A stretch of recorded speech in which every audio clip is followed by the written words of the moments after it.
Chhota Udepur general hospital ખાતે દિવ્યાંગ લાભાર્થીઓને સર્ટિફિકેટ આપવા માટે વાર્ષિક કેમ્પ યોજાયો।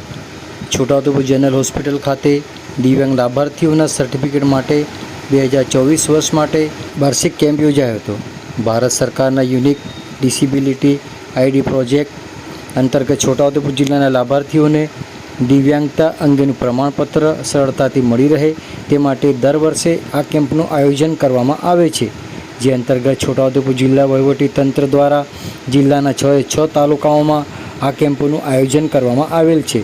જે અંતર્ગત આજરોજ તારીખ 21 ઓગસ્ટ 2024ને બુધવારે સવારે 10:30 કલાકે છોટાઉદેપુર જનરલ હોસ્પિટલ ખાતે આ કેમ્પનું આયોજન કરવામાં આવ્યું હતું, જેમાં સાયકાટ્રિસ્ટ, સાયકોલોજિસ્ટ, ઓર્થોપેડિક સર્જન, ENT સર્જન, ઓપ્થોમોલોજિસ્ટ તેમજ અન્ય દિવ્યાંગતા તપાસી શકે તેવા તબીબો ઉપસ્થિત રહી દિવ્યાંગો માટે સેવા બજાવી હતી। મોટી સંખ્યામાં છોટાઉદેપુર વિસ્તારના દિવ્યાંગો ઉપસ્થિત રહી આ કેમ્પનો લાભ લીધો હતો।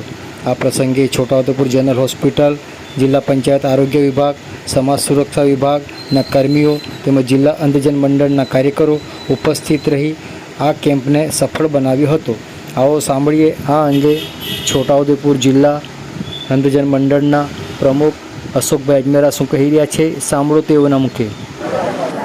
આજ રોજ છોટાઉદેપુર નગરમાં છોટાઉદેપુર રેફરલ હોસ્પિટલ ખાતે જિલ્લા વહીવટી તંત્ર દ્વારા છોટાઉદેપુર રાષ્ટ્રીય અંધજન મંડળ છોટાઉદેપુર જિલ્લા શાખા દ્વારા સહયોગથી આજે મેડિકલ કેમ્પ કરી અને સર્ટી આપવામાં આવે છે। છોટાઉદેપુર નગરમાં આ સર્ટી કેમ્પ ખૂબ જ બહોળા પ્રમાણમાં આપ જોઈ શકો છો। છોટાઉદેપુર નગરમાં આજે સર્ટી માટે દરેક વિદ્યાર્થીઓ તથા વાલીઓ, પેરેન્ટ્સ દરેક અહીં આવી અને સર્ટીનો લાભ લઈ રહ્યા છીએ।